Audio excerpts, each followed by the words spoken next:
Light को घट हाँ हुण ठीक है।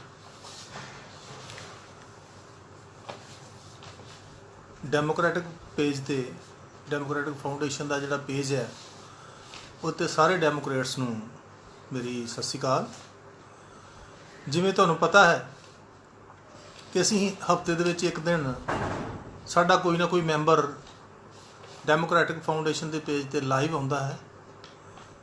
अज मेरी ड्यूटी सी कि मैं तुहाडे रूबरू होवां। मैं सतनाम सिंह तुहाडे अगे हाज़र हैं। अज साडा टॉपिक है जिहड़ा मैनूं टॉपिक दिता गया है कि तालाबंदी ते मध्य वर्ग के हालात। अज आपां इहनूं डिस्कस करांगे।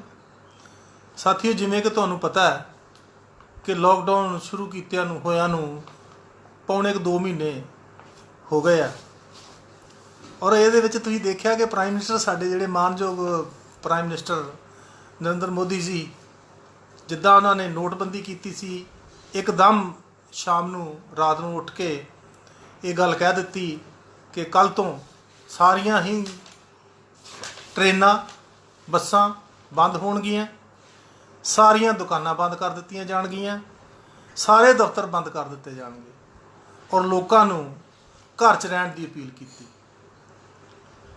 ना उन्होंने कहा कि ना उन्होंने मन दे विच जां आया नहीं जां उन्होंने कहना नहीं चाहया कि जिहड़े लोकी ने जदों अंदर बंद रहणगे वो खाणगे कित्थों, वो दवाइयां कित्थों लियाउणगे, वो बाकी दी जिहड़ियां जरूरतां वो कित्थों पूरीआं करनगे। इस गल का कोई ख्याल नहीं आया। कुछ दिनों बाद उन्होंने जन मन की बात जिहड़ी है उहदे विच तुसीं देखिया ही है कि जिहदे विच उन्होंने कहा भी तुसीं थालियां खड़काओ, फिर उस तो बाद मोमबत्तियां जगाओ। ये सारा कुछ तुसीं जो भी मंजर है सारा कुछ देख चुके हो साडे हालात दे। और नोटबंदी वांगू जो इहदा हशर होया वो बहुत ही माड़ा होया, उहदा रिजल्ट बड़ा माड़ा निकलिया। अज असीं जो डिस्कस करांगे वो मैडिकल सहूलतां बारे नहीं डिस्कस करांगे।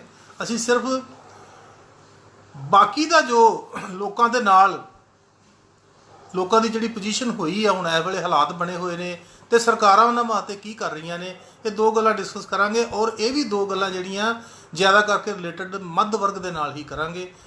ये बारे असीं सारियां गल्लां करना चाहुंदे हां।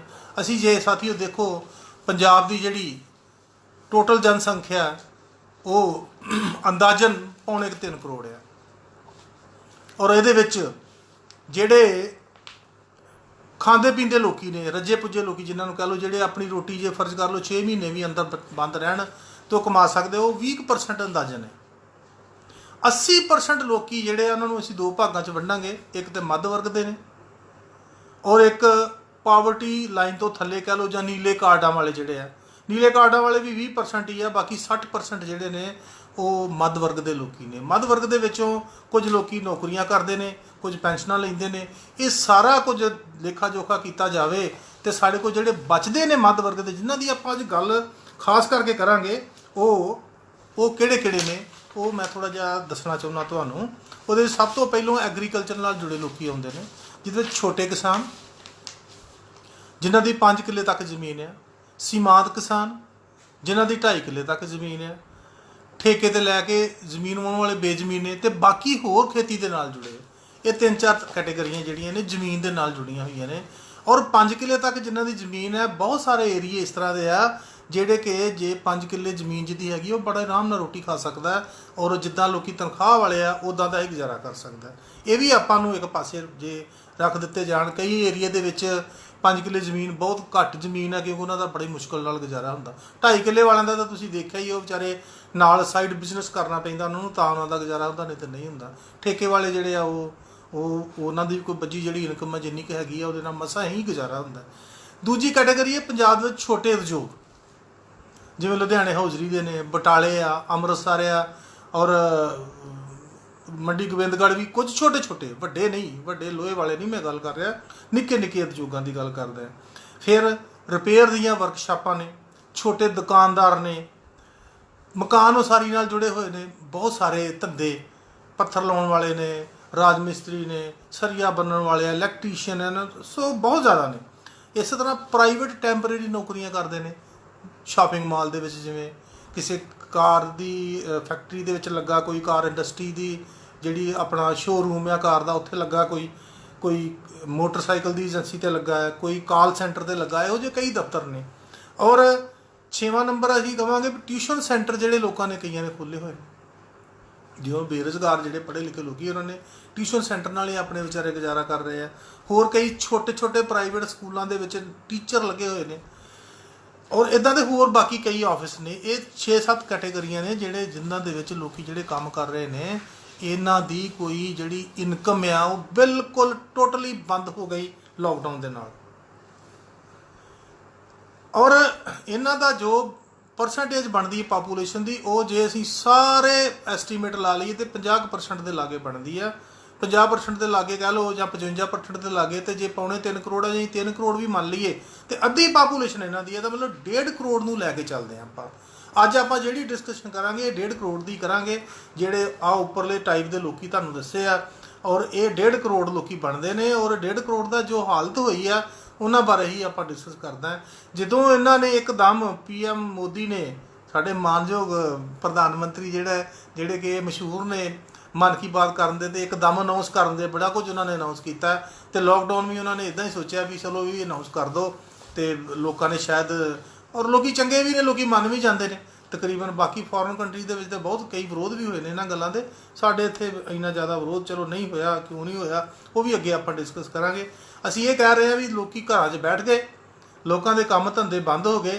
ये लोग 1.5 करोड़ जोड़े हुए ने, इन्होंने होया कि भी जो काम धंधे इन्हों के बंद हो गए, खाना तो कुछ है सीगा, जो घर रखा रखाया सीगा, थोड़ी बहुती बचत होंदी है, वो बचत इन्होंने बच्चों की एजुकेशन वास्ते रखी होंदी है, घर दे विच कोई बीमारी पै जाती है वो वास्ते रखी होंदी है, जां रिश्तेदारियां दे विच कोई माड़ा मोटा माड़ा काम जां चंगा काम विआह वूहां दे विच आ, वो सारा कुछ रखा होंदा। वो जिहड़ा जिन्ना भी थोड़ा जिहा पैसा रखा होंदा वा, वो सारे का सारा इन्होंने पहले लॉकडाउन के 21 दिनों के ही तकरीबन खत्म हो गया। हुंदा ही नहीं इन्ना पैसा, वो करनगे कि जिन्नी को हैगा वो उहदा खर्च लिया उन्होंने।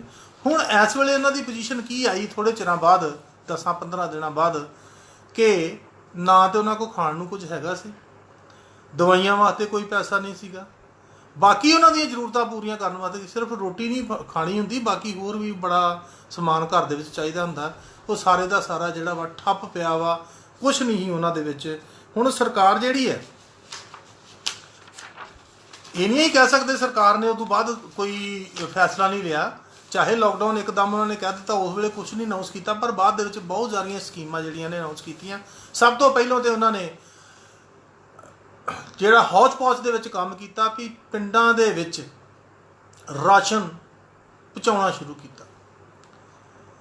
चीफ मिनिस्टर ने कहा कि पिंडां दे विच राशन पहुँचाओ, तहसीलदारां दीयां ड्यूटियां कई थावां ते लगियां, ADC ने अगों बंदे डिप्यूट किए, MLA खुद नाल कई बारी कई थावां ते गया, सरपंच नूं टोकन दिते गए कि तू लोगों नूं राशन दे। उन्हें की किया कि उहदे जिहड़े चहेते सी उन्हां नूं राशन दिता, बाकी किसी नूं कुछ नहीं दिता। वो भी बहुत सारे थावां तो इनकुआरी की असीं, बहुत सारे जिलिਆਂ ਦੇ ਵਿੱਚੋਂ, जिवें पठानकोट है, गुरदासपुर है, हुशियारपुर है, और फिरोजपुर है, फाजिलका जिले च अबोहर है, फगवाड़ा है, कपूरथले जिले के उत्थे साडा एक दोस्त है, लुधियाने साडे शर्मा जी ने, उत्थों आपां ने मतलब इनकुआरी की है।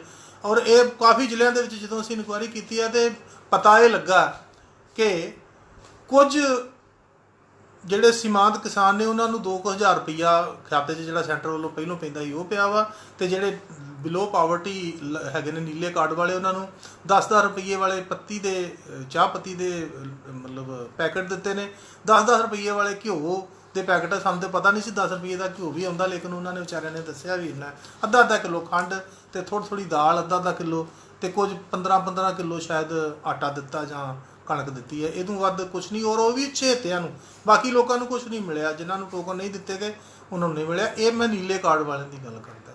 और ये इन्होंने किया की है भी फोटोआं खिचवाइयां ने, लाइन च लग के उन्होंने राशन दिता जिवें मंगते हुंदे ने।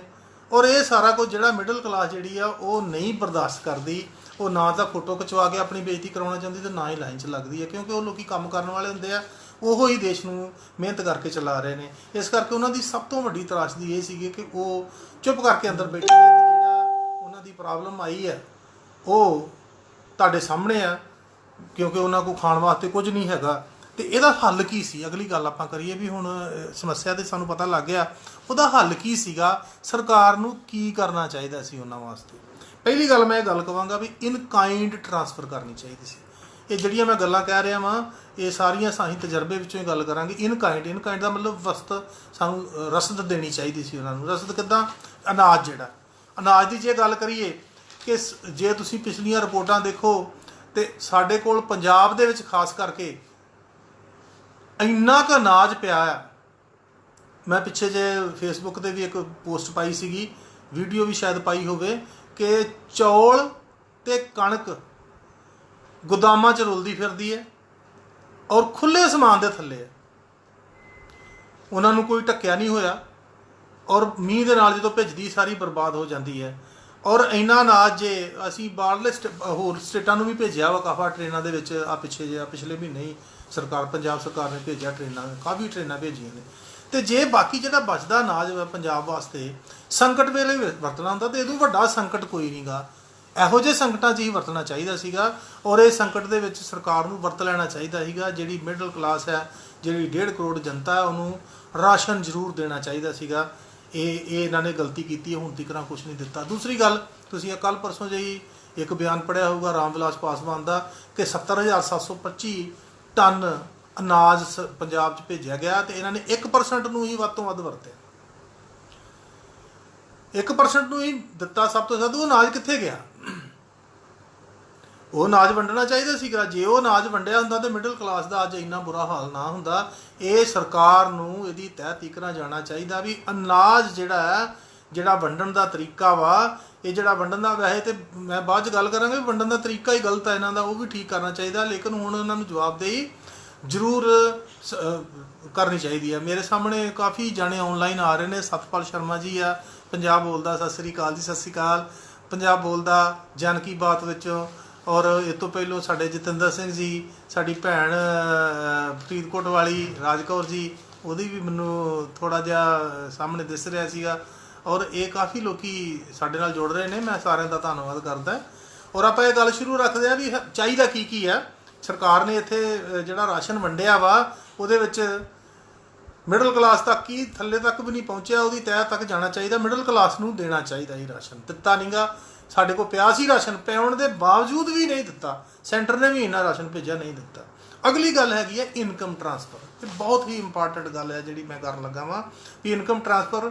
ਕਿੰਨੀ ਇਨਕਮ ਮਤਲਬ ਇਹਨਾਂ ਦੇ ਖਾਤਿਆਂ 'ਚ ਪੈਸੇ ਪਾਉਣੇ ਚਾਹੀਦੇ, ਕਿੰਨੇ ਪੈਸੇ, ਅੰਦਾਜ਼ਾ ਕੀ ਹੈ ਪੈਸਿਆਂ ਦਾ ਵੀ ਕਿੰਨੇ ਪੈਸੇ ਪਾਉਣੇ ਚਾਹੀਦੇ ਸੀਗੇ। ਇਹਦੇ ਬਾਰੇ ਨੈਸ਼ਨਲ ਸੈਂਪਲ ਸਰਵੇ ਦੀ ਤਾਜ਼ਾ ਜਿਹੜੀ ਕੰਜੰਪਸ਼ਨ ਐਕਸਪੈਂਡੀਚਰ ਰਿਪੋਰਟ ਹੈ, ਜਿਹੜੀ ਸਰਕਾਰ ਨੇ ਅਨਾਊਂਸ ਨਹੀਂ ਕੀਤੀ ਇਸ ਵਾਰੀ, ਬਿਲਕੁਲ ਤਾਜ਼ਾ, ਉਹਦੇ ਵਿੱਚ ਇਹ ਕਿਹਾ ਗਿਆ ਵੀ ਰੋਜ਼ਾਨਾ ਜੀਵਨ ਬਤੀਤ ਕਰਨ ਵਾਸਤੇ ਹਰ ਆਦਮੀ ਪ੍ਰਤੀ ਵਿਅਕਤੀ ਮਤਲਬ 4,000 ਰੁਪਏ ਮਹੀਨੇ ਦੀ ਜ਼ਰੂਰਤ ਹੈ ਆਪਣਾ ਜੀਵਨ ਬਸ਼ਰ ਕਰਨ ਵਾਸਤੇ। ਇਸੇ ਤਰ੍ਹਾਂ ਹੀ 16-17 ਦਾ ਜਿਹੜਾ ਇਕਨੋਮਿਕ ਸਰਵੇ ਹੋਇਆ ਸੀ, ਉਹਦੇ ਬਾਅਦ ਚੀਫ ਇਕਨੋਮਿਕ ਐਡਵਾਈਜ਼ਰ ਸੀਗਾ ਅਰਵਿੰਦ ਸੁਬਰਾਮਨੀਅਮ। ਉਹਨੇ ਲਿਖਿਆ ਸੀ ਵੀ ਯੂਨੀਵਰਸਲ ਬੇਸਿਕ ਇਨਕਮ ਜਿਹੜੀ ਆ ਉਹ ਕਿੰਨੀ ਹੋਣੀ ਚਾਹੀਦੀ ਹੈ। ਉਹਨੇ ਆਪਣੀ ਕਿਤਾਬ ਦੇ ਵਿੱਚ ਲਿਖਿਆ ਸੀਗਾ ਵੀ 2011-12 ਦੀ ਕੀਮਤਾਂ, ਅਸਲ ਦੇ ਵਿੱਚ ਜਿਹੜੀ ਇਨਕਮ ਆ ਜਾਂ ਇਹ ਦਿਹਾੜੀ ਕਿਸੇ ਦੀ ਹੁੰਦੀ ਆ, ਮਤਲਬ ਮਿਣਦੇ ਨੇ, ਜਿਹੜੀ ਕਾਊਂਟ ਕਰਦੇ ਨੇ, ਉਹ ਕੀਮਤਾਂ ਸਾਲ ਦੀਆਂ ਜਿਹੜੀਆਂ ਨੇ ਉਹ ਬੇਸ ਬਣਾਇਆ ਜਾਂਦਾ। 2011 ਦੇ ਬੇਸ, 2011-12 ਜਿਹੜਾ ਸਾਲ ਸੀ, ਉਹ ਕੀਮਤਾਂ ਦੇ ਬੇਸ ਦੇ ਉੱਤੇ ਉਹਨੇ ਕਿਹਾ ਅੰਦਾਜ਼ਨ 12,000 ਰੁਪਈਆ ਪ੍ਰਤੀ ਪਰਿਵਾਰ ਜੇ ਤੁਸੀਂ ਦਿਓਗੇ ਜਾਂ ਉਹਦੀ ਇਨਕਮ ਹੋਵੇਗੀ ਤਾਂ ਪਾਵਰਟੀ ਲਾਈਨ ਤੋਂ ਤਾਂ ਉੱਠ ਸਕਦਾ। ਜੇ ਹੁਣ ਇਹਨਾਂ ਦੋਨਾਂ ਰਿਪੋਰਟਾਂ ਨੂੰ ਦੇਖੀਏ ਤਾਂ ਸਾਨੂੰ ਜੇ 12,000 ਇੱਕ ਪਰਿਵਾਰ ਨੂੰ ਹੈ ਤਾਂ ਮਤਲਬ 4 ਪਰਿਵਾਰ 3,000 ਰੁਪਈਆ ਇੱਕ ਦੀ ਹੋ ਗਈ। ਸੁਬਰਾਮਨੀਅਮ ਨੇ ਇਹ ਗੱਲ ਕਹੀ ਹੈ ਔਰ ਸੈਂਪਲ ਸਰਵੇ ਨੇ ਇਹ ਗੱਲ ਕਹੀ ਹੈ ਵੀ 4,000 ਹੋਣੀ ਚਾਹੀਦੀ ਹੈ। ਇਹਦਾ ਮਤਲਬ ਅੰਦਾਜ਼ਨ 3-4 ਹਜ਼ਾਰ ਰੁਪਈਆ ਇੱਕ ਬੰਦੇ ਦੀ ਇਨਕਮ ਮਹੀਨੇ ਦੀ ਹੋਵੇਗੀ ਜਾਂ ਉਹਨੂੰ ਮਿਲੇਗਾ ਤਾਂ ਉਹ ਆਪਣਾ ਗੁਜ਼ਾਰਾ ਕਰ ਸਕਦਾ। ਜੇ ਅਸੀਂ ਸਾਡੀ ਮੋਟਾ ਜਿਹਾ ਹਿਸਾਬ ਕਿਤਾਬ ਲਾ ਲਈਏ ਕਿ ਜੇ 2,000 ਰੁਪਈਆ ਵੀ ਇੱਕ ਬੰਦੇ ਨੂੰ, ਕਿਉਂਕਿ ਸੰਕਟ ਦਾ ਸਮਾਂ 4,000 ਨੂੰ ਛੱਡ ਦਿੰਦੇ ਹਾਂ, 3,000 ਨੂੰ ਛੱਡ ਦਿੰਦੇ ਹਾਂ, 2,000 ਰੁਪਈਆ ਵੀ ਇੱਕ ਬੰਦੇ ਨੂੰ ਦੇ ਖਾਤੇ 'ਚ ਪਾਉਂਦੇ ਇਹ ਤੇ ਲੋਕਾਂ ਦਾ ਗੁਜ਼ਾਰਾ ਚੱਲ ਸਕਦਾ ਸੀ, ਲੋਕੀ ਭੁੱਖੇ ਨਾ ਮਰਦੇ। ਹੁਣ ਗੱਲ ਅਸਲ ਦੇ ਵਿੱਚ ਕੁਐਸਚਨ ਇਹ ਪੈਦਾ ਹੁੰਦਾ ਸਰਕਾਰ ਪਾਉਂਦੀ ਕਿੱਦਾਂ, ਕੀ ਉਹਦੇ ਕੋਲ ਪੈਸੇ ਹੈਗੇ ਨੇ ਇਹ ਪੈਸੇ ਪਾਉਣ ਵਾਸਤੇ? ਜੇ ਅਸੀਂ ਅੰਦਾਜ਼ਾ ਲਾਈਏ ਜੋ ਸਾਡੀਆਂ ਕੋ ਰਿਪੋਰਟਾਂ ਸੈਂਟਰ ਨੇ ਜਿਹੜਾ ਇਹਦੇ ਵਿੱਚ ਦਿੱਤਾ, ਤਕਰੀਬਨ ਕੁਝ ਹੈਗੇ ਨੇ ਅਕਾਊਂਟ, ਜਿਵੇਂ ਰੈਵਨਿਊ ਡੈਫਿਸਿਟ ਗ੍ਰਾਂਟ ਹੈ, ਫਿਰ ਸਟੇਟ ਡਿਜ਼ਾਸਟਰ ਰਿਸਪੌਂਸ ਮਿਟੀਗੇਸ਼ਨ ਫੰਡ ਆ, SDRMF ਉਹ ਹੈ, ਔਰ ਨੈਸ਼ਨਲ ਹੈਲਥ ਮਿਸ਼ਨ ਆ, ਇੱਦਾਂ ਦੇ GST ਦਾ ਕੰਪਨਸੇਸ਼ਨ ਆ। ਇਹ ਸਾਰੇ ਪੈਸੇ ਪਾ ਕੇ, ਹੋਰ ਕਈ ਤਰ੍ਹਾਂ ਦੇ ਪੈਸੇ ਪਾ ਕੇ ਤਕਰੀਬਨ 6000 ਕਰੋੜ ਰੁਪਈਆ ਸਰਕਾਰ ਨੂੰ, ਪੰਜਾਬ ਨੂੰ ਸੈਂਟਰ ਨੇ ਦਿੱਤਾ। ਔਰ ਜੇ 1.5 ਕਰੋੜ ਜਿਹੜੀ ਜਨਤਾ ਆ, ਜੇ ਇਹਨੂੰ 2000 ਰੁਪਈਆ ਪ੍ਰਤੀ ਵਿਅਕਤੀ ਪਾ ਦੇ ਤੇ 3000 ਕਰੋੜ ਰੁਪਈਆ ਇੱਕ ਮਹੀਨੇ ਦਾ ਬਣਦਾ। 6000 ਦੇ ਇਹਨਾਂ ਕੋਲ ਪਹਿਲੋਂ ਪਿਆ ਸੈਂਟਰ ਦਾ ਹੀ ਸਿਰਫ, ਹੋਰ ਇਹਨਾਂ ਨੂੰ ਮਾਲੀਆ ਹੁੰਦਾ 14% ਰੈਵਨਿਊ ਦਾ, ਜਿਹੜੀ ਆ ਐਕਸਾਈਜ਼ ਡਿਊਟੀ ਆ ਉਹ ਆਉਂਦੀ ਆ, ਲੇਕਿਨ ਸ਼ਰਾਬ ਹੁਣ ਬੰਦ ਸੀਗੀ, ਚੀਫ ਮਿਨਿਸਟਰ ਨੇ ਕਾਫੀ ਇਹਦੇ ਬਾਰੇ ਹੱਲਾ ਗੁੱਲਾ ਕੀਤਾ ਵਾ। ਹੋਰ ਕਈ ਤਰ੍ਹਾਂ ਦੇ ਟੈਕਸ ਨੇ ਜਿਹੜੇ ਆਉਂਦੇ ਨੇ। ਇਹਦਾ ਮਤਲਬ ਆ ਵੀ ਇਹਨਾਂ ਕੋਲ ਪੈਸਾ ਹੈਗਾ ਸੀਗਾ, ਲੋਕਾਂ ਨੇ ਦਾਨ ਵੀ ਦਿੱਤਾ ਵਾ, ਔਰ ਇਹਨਾਂ ਦੇ ਬੜੇ ਬੜੇ ਅਮੀਰ ਲੋਕੀ ਨੇ ਜਿਹੜੇ ਇਹਨਾਂ ਦੇ MLA ਉਹ ਵੀ ਦੇ ਸਕਦੇ ਸੀਗੇ, ਧਾਰਮਿਕ ਸਥਾਨਾਂ ਤੋਂ ਪੈਸੇ ਲੈ ਜਾ ਸਕਦੇ ਸੀਗੇ। ਉਹ ਵੀ ਤਾਂ ਸਾਡੀ ਹੀ ਹੈਗੀ ਹੈ ਨਾ ਇਨਕਮ, ਜਿਹੜੀ ਮਤਲਬ ਸਾਡਾ ਹੀ ਪੈਸਾ ਜਾ ਰਿਹਾ ਧਾਰਮਿਕ ਸਥਾਨਾਂ ਦੇ ਵੀ, ਜੇ ਚਾਹੇ ਤਾਂ ਲਿਆ ਜਾ ਸਕਦਾ ਸੀਗਾ। ਇੰਡਸਟਰੀਲਿਸਟ ਜਿਹੜੇ ਵੱਡੇ ਵੱਡੇ ਆ ਉਹਨਾਂ ਕੋਲ ਪੈਸੇ ਲੈ ਜਾ ਸਕਦੇ ਸੀਗੇ।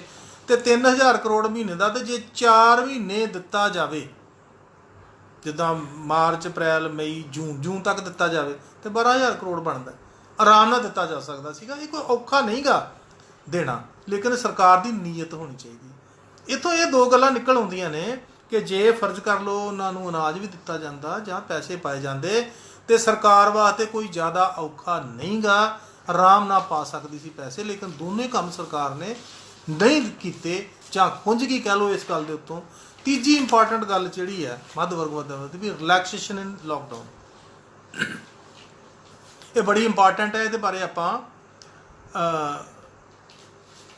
ਇੱਕ ਲਿਖ ਰਹੇ ਦਿਲਪ੍ਰੀਤ ਚਾਲ ਜੀ ਵੀ, ਇਹਨਾਂ ਨੂੰ ਤੇ ਫੋਟੋ ਛਾਪਣੀ ਜ਼ਰੂਰੀ ਲੱਗੀ। ਹਾਂ ਬਿਲਕੁਲ ਸਾਥੀਓ, ਇਹ ਮੈਂ ਇੱਕ ਬੜੀ ਵਧੀਆ ਕਹਾਵਤ ਬੋਲਦਾ ਹੁੰਦਾ ਵੀ ਮੱਛੀ ਜਿਹੜੀ ਆ ਸਮੁੰਦਰ ਦੇ ਵਿੱਚ ਲੱਖਾਂ ਹੀ ਆਂਡੇ ਦਿੰਦੀ ਹੈ, ਲੇਕਿਨ ਲੋਕਾਂ ਨੂੰ ਪਤਾ ਨਹੀਂ ਲੱਗਦਾ। ਤੇ ਜੇ ਕੁਕੜੀ ਇੱਕ ਆਂਡਾ ਦਿੰਦੀ ਹੈ ਤੇ ਕੁੜ ਕਰਦੀ ਹੈ ਤੇ ਸਾਰੀ ਦੁਨੀਆ ਨੂੰ ਪਤਾ ਲੱਗਦਾ ਵੀ ਉਹਨੇ ਆਂਡਾ ਦਿੱਤਾ।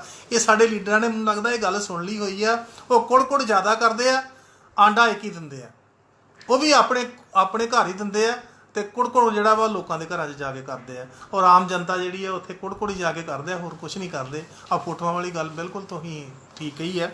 ਹੁਣ ਮੈਂ ਅਗਲੀ ਗੱਲ ਆਪਣੀ ਜਾਰੀ ਰੱਖਦਾ ਕਿ ਰਿਲੈਕਸੇਸ਼ਨ ਇਨ ਲੋਕਡਾਊਨ, ਇਹਦੇ ਵੱਲ ਜ਼ਰਾ ਧਿਆਨ ਰੱਖ ਲਈਏ। ਪ੍ਰੋਫੈਸਰ ਮਨਜੀਤ ਸਿੰਘ ਜੁੜ ਜਾਂਦੇ ਤਾਂ ਜ਼ਿਆਦਾ ਵਧੀਆ ਸੀਗਾ। ਮੇਰਾ ਜੀ ਕਰਦਾ ਸੀ ਅੱਜ ਉਹਨਾਂ ਨਾਲ ਥੋੜ੍ਹੇ ਜਿਹੇ ਸਵਾਲ ਜਵਾਬ ਕਰਨ ਨੂੰ, ਲੇਕਿਨ ਪਤਾ ਨਹੀਂ ਉਹ ਕਿੱਥੇ ਬੈਠੇ ਨੇ। ਔਰ ਮੇਰੀ ਬੇਨਤੀ ਹੈ ਜੇ ਕੋਈ ਤੁਹਾਡਾ ਆਪਣੇ ਵੇਖ ਰਹੇ ਨੇ ਸਾਰੇ, ਉਹਨਾਂ ਨੂੰ ਬੁਲਾ ਦੇਣ ਤਾਂ ਚੰਗੀ ਗੱਲ ਆ। ਔਰ ਕੁਝ ਜਾਗਦਾ ਪੰਜਾਬ ਵਾਲੇ ਜਿਹੜੇ ਆ ਉਹਨਾਂ ਵਿੱਚੋਂ ਵੀ ਕੋਈ ਜੁੜ ਜਾਂਦਾ ਤਾਂ ਵਧੀਆ ਗੱਲ ਸੀਗੀ। ਚਲੋ ਕੋਈ ਗੱਲ ਨਹੀਂ।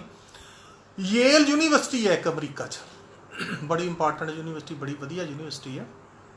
ਉੱਥੋਂ ਦੇ 2 ਸਮਾਜ ਵਿਗਿਆਨੀਆਂ ਨੇ ਇੱਕ ਵਿਸ਼ਲੇਸ਼ਣ ਕੀਤਾ ਔਰ ਉਹਨਾਂ ਨੇ ਇਹ ਗੱਲ ਕਹੀ ਹੈ ਵੀ ਲੋਕਡਾਊਨ ਦਾ ਜਿਹੜਾ ਫੈਸਲਾ ਹੈ, ਡਿਵੈਲਪਡ ਕੰਟਰੀ ਜਿਹੜੇ ਵਿਕਸਿਤ ਦੇਸ਼ ਨੇ ਉਹਨਾਂ ਵਾਸਤੇ ਤਾਂ ਹੈਗਾ ਠੀਕ, ਲੇਕਿਨ ਜਿਹੜੇ ਵਿਕਾਸ ਕਰ ਰਹੇ ਦੇਸ਼ ਨੇ, ਵਿਕਾਸਸ਼ੀਲ ਜਿਹਨਾਂ ਨੂੰ ਕਹਿੰਦੇ ਅਸੀਂ ਡਿਵੈਲਪਿੰਗ ਕੰਟਰੀ, ਜਿਹਦੇ ਵਿੱਚ ਇੰਡੀਆ ਵੀ ਆਉਂਦਾ, ਉਹਨਾਂ ਵਾਸਤੇ ਏਡੀ ਵਧੀਆ ਗੱਲ ਨਹੀਂ ਗੀ, ਉਹਨਾਂ ਦੇ ਵਿੱਚ ਕਾਮਯਾਬ ਨਹੀਂ ਹੋਣਾ। ਉਹਨੇ ਇੱਕ ਐਗਜ਼ਾਮਪਲ ਲਈ, ਉਹਨੇ ਕੰਪੇਅਰ ਕੀਤਾ ਅਮਰੀਕਾ ਤੇ ਜਰਮਨੀ ਨੂੰ ਇੱਕ ਪਾਸੇ, ਅਮਰੀਕਾ ਤੇ ਜਰਮਨੀ ਦੋ ਦੇਸ਼ ਇੱਕ ਪਾਸੇ, ਔਰ ਇੱਕ ਪਾਸੇ ਉਹਨੇ ਭਾਰਤ ਤੇ ਨਾਈਜੀਰੀਆ ਨੂੰ ਕੰਪੇਅਰ ਕੀਤਾ। ਔਰ ਉਹਦੇ ਬੇਸਿਸ 'ਤੇ ਉਹਨੇ ਰਿਪੋਰਟ ਦਿੱਤੀ ਆ।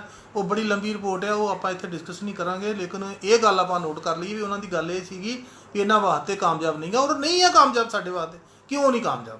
ਜੇ ਅਸੀਂ ਇਹ ਗੱਲਾਂ ਕਰਦੇ ਵੀ ਉਹਨਾਂ ਦੀ ਗੱਲ ਸੁਣ ਲੈਂਦੇ, ਜਾਂ ਹੋਰ ਵੀ ਸਰਵੇ ਦੇਖ ਲੈਂਦੇ ਜਿੰਨੇ ਅਧਿਐਨ ਹੋਏ ਨੇ, ਸਾਡੇ ਵੀ ਜਰਨਲਿਸਟਾਂ ਨੇ ਕੀਤੇ ਨੇ, ਉਹਦੇ ਵਿੱਚ ਅਸੀਂ ਇੱਕ ਸਾਨੂੰ ਗੱਲ ਪਤਾ ਲੱਗਦੀ ਜ਼ਰੂਰ ਹੈ ਕਿ ਜੋ ਸਰਵੇ ਕਹਿ ਰਿਹਾ ਵੀ 53 ਸਾਲ ਤੋਂ ਉੱਪਰ ਵਾਲੇ ਜਿਹੜੇ ਉਮਰ ਦੇ ਲੋਕੀ ਆ, ਜ਼ਿਆਦਾ ਕਰਕੇ, ਮਨਜਿੰਦਰ ਰਾਏ ਵੀ ਸਾਡੇ ਨਾਲ ਜੁੜ ਗਏ ਨੇ, ਧੰਨਵਾਦ ਜੀ ਮਨਜਿੰਦਰ ਰਾਏ ਜੀ। 53 ਸਾਲ ਤੋਂ ਉੱਪਰ ਜਿਹੜੇ ਲੋਕੀ ਨੇ ਉਹਨਾਂ ਨੂੰ ਜ਼ਿਆਦਾ ਇਫੈਕਟ ਕਰ ਰਿਹਾ, ਜਾਂ ਜਿਨ੍ਹਾਂ ਨੂੰ ਬਿਮਾਰੀਆਂ ਲੱਗੀਆਂ ਨੇ, ਕੁਝ ਸ਼ੂਗਰ ਹੈ, ਜਿਵੇਂ BP ਦੀ ਆ, ਹਾਰਟ ਦੀਆਂ ਪ੍ਰੋਬਲਮਾਂ ਨੇ ਜਿਨ੍ਹਾਂ ਨੂੰ, ਹੋਰ ਇੱਦਾਂ ਦੀਆਂ ਕਈ ਕੈਂਸਰ ਦੀਆਂ ਪ੍ਰੋਬਲਮ, ਜਿਨ੍ਹਾਂ ਦੀ ਇਮਿਊਨਿਟੀ ਘੱਟ ਆ, ਇਹਨਾਂ ਨੂੰ ਜ਼ਿਆਦਾ ਅਸਰ ਕਰਦਾ ਹੈ। ਤੇ ਜਿਹੜੇ ਨੌਜਵਾਨ ਹੈ ਉਹਨਾਂ ਦਾ ਡਾਟਾ ਇਹ ਆਇਆ ਵਾ ਕਿ ਨੌਜਵਾਨ ਜਿਹੜੇ ਆ ਉਹਨਾਂ ਦੀ ਕੋਰੋਨਾ ਦੇ ਵਿੱਚ ਦੌਰਾਨ ਮੌਤ ਦਰ ਜਿਹੜੀ ਹੈ 1% ਤੋਂ ਵੀ ਘੱਟ ਹੈ।